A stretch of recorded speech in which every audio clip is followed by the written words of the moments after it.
가방 안엔 굳은 다짐이 the backpacker 우리는 backpackers yeah we the backpacker 내가 묻은 신발이 바래져도 backpacker 우리는 backpackers 출발은 언제나 packers yeah we the backpacker 내가 묻은 신발이 바래져도 backpacker 우리는 backpackers 출발은 언제나 내가 묻은 신발이 바래져도 backpacker 우리는 backpackers 출발은 언제 packer 우리는 backpackers yeah we the backpacker 내가 묻은 신발이 바래져도 backpacker 우리는 backpackers 출발은 언제나 겁없이 시작부터 맨발 내 눈에 싹 다 basic Definisi reliabilitas. Reliabilitas berasal dari kata reliability, berarti sejauh mana hasil suatu pengukuran dapat dipercaya. Suatu hasil pengukuran dapat dipercaya apabila dalam beberapa kali pelaksanaan pengukuran terhadap kelompok subjek yang sama diperoleh hasil pengukuran yang relatif sama, selama aspek yang diukur dalam arti subjek memang belum berubah. Konsep reliabilitas dalam arti reliabilitas alat ukur berkaitan erat dengan masalah kekeliruan pengukuran. Kekeliruan pengukuran sendiri menunjukkan sejauh mana inkonsistensi hasil pengukuran terjadi apabila dilakukan pengukuran ulang terhadap kelompok subjek yang sama.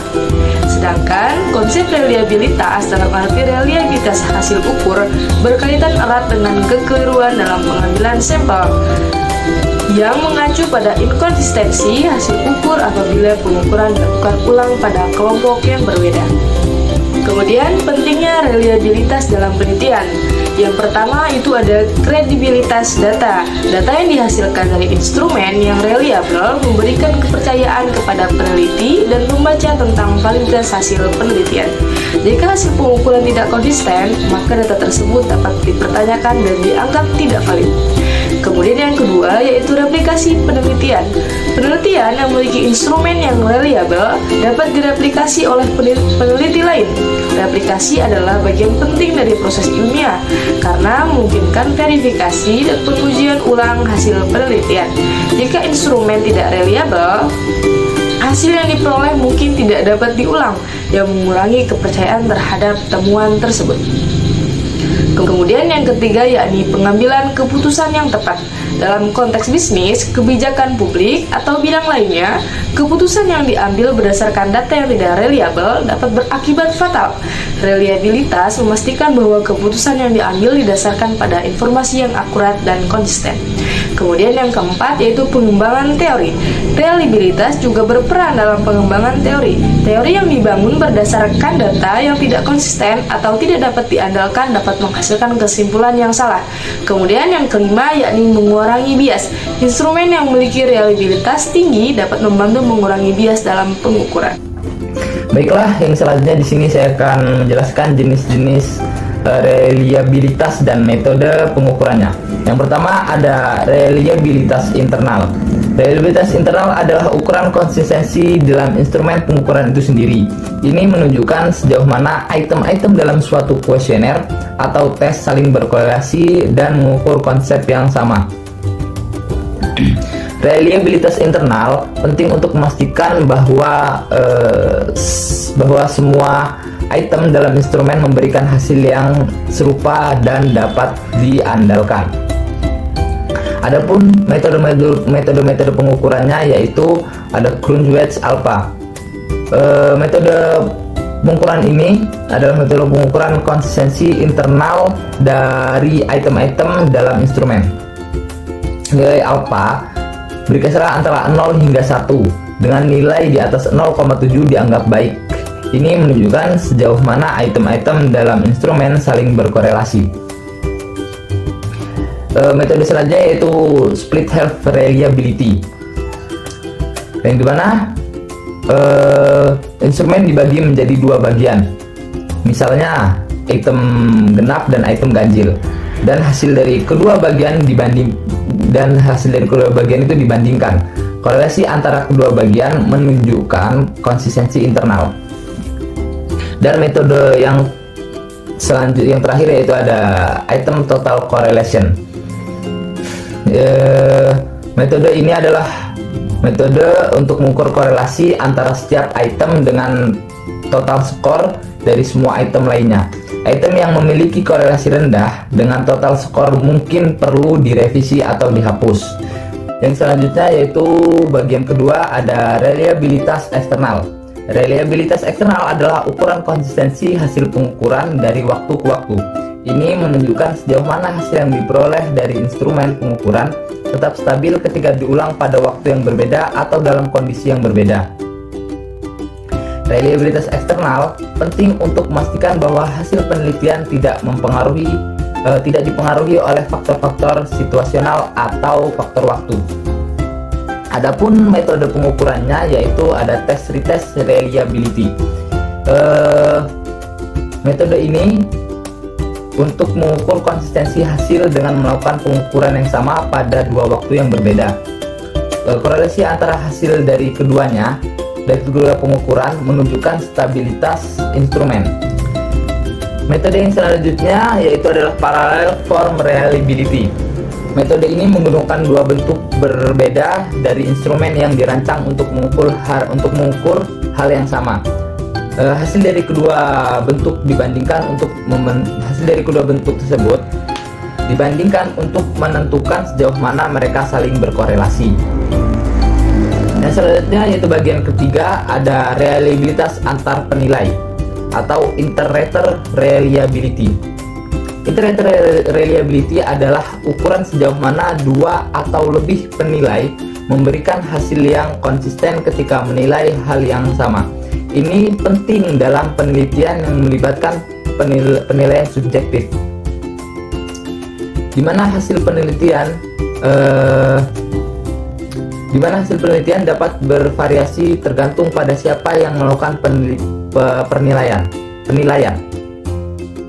Reliabilitas antar penilai memastikan bahwa penilaian yang dilakukan oleh berbagai individu menghasilkan hasil yang Baik, saya akan melanjutkan materi dari teman saya. Yang keempat ada reliabilitas. Stabilitas adalah ukuran sejauh mana hasil pengukuran tetap konsisten dalam kondisi yang berbeda atau pada waktu yang berbeda. Ini mencakup pengukuran yang dilakukan di bawah kondisi yang berbeda, seperti lingkungan, waktu, atau populasi yang berbeda.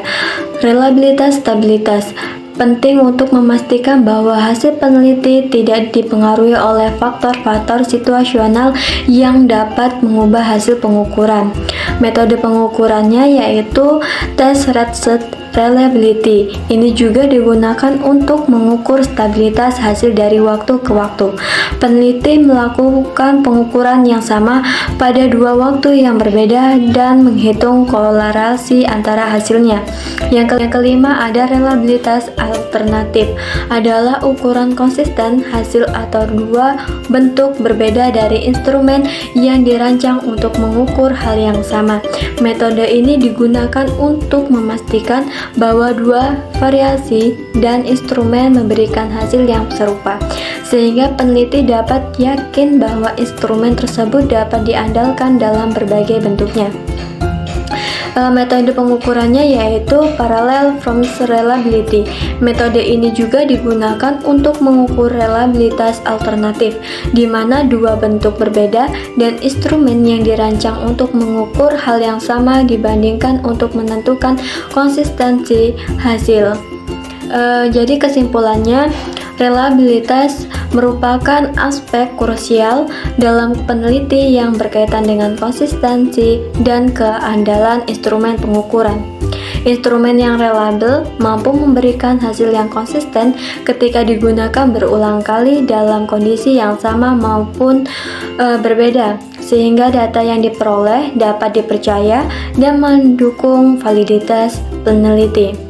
Berbagai jenis reliabilitas seperti reliabilitas internal, eksternal, antar penilai, dan stabilitas memiliki peran penting dalam memastikan keanjangan hasil pengukuran. Metode pengukuran reliabilitas yang umum digunakan seperti Cronbach's Alpha, test rate, dan parallel forms reliability membantu peneliti menilai dan meningkatkan kualitas instrumen.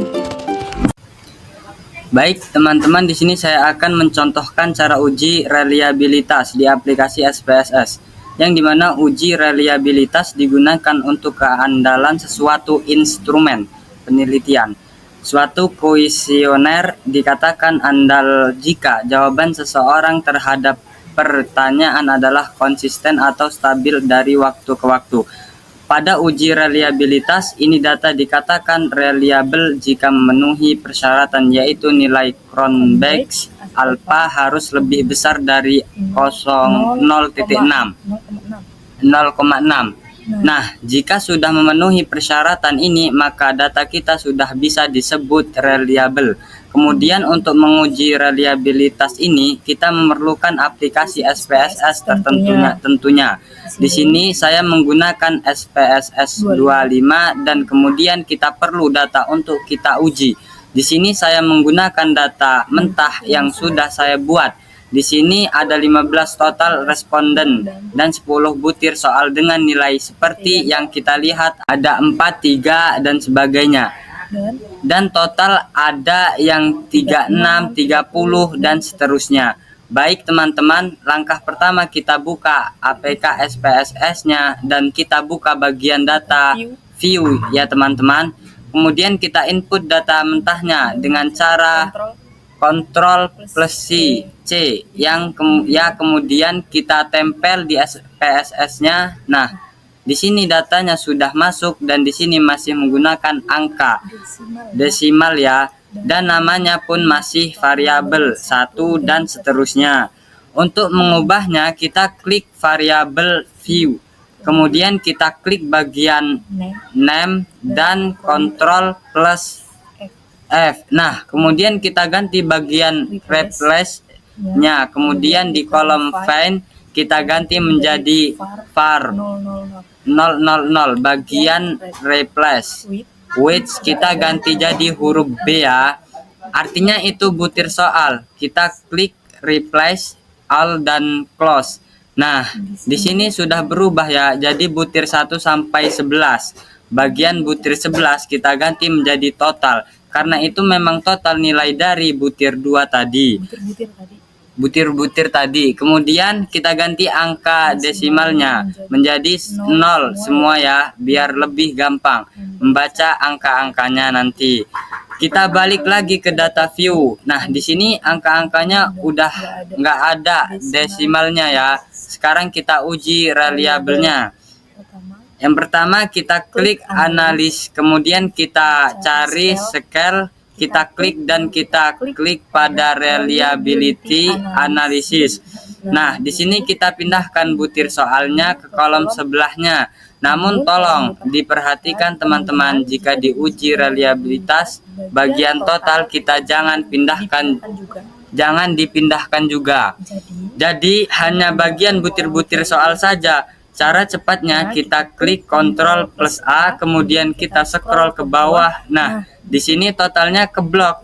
Ya, caranya kita klik dan tahan Ctrl, kemudian kita klik totalnya. Nah, sudah ya. Kemudian kita klik tanda panahnya. Jangan lupa, jika menguji reliable kita harus klik dulu di bagian statistik ini. Kemudian kita cari yang namanya scale if item deleted. Nah, kita centang, kita klik continue. Nah, kita pastikan juga memakai alpha yang untuk reliabilitas ini. Jangan yang lain. Sudah itu kita klik OK. Nah, di sini sudah muncul hasilnya. Kita perbesar, kita cek, kemudian persyaratannya adalah suatu instrumen dikatakan reliable jika nilai Cronbach's alpha-nya lebih besar dari 0,6. Oke, kita bisa lihat di sini ya. Di sini ada nilai Cronbach's alpha yang akan kita bandingkan dengan persyaratan tadi. Dan di sebelahnya ada end of item. Ini adalah jumlah butir soal yang telah kita uji tadi.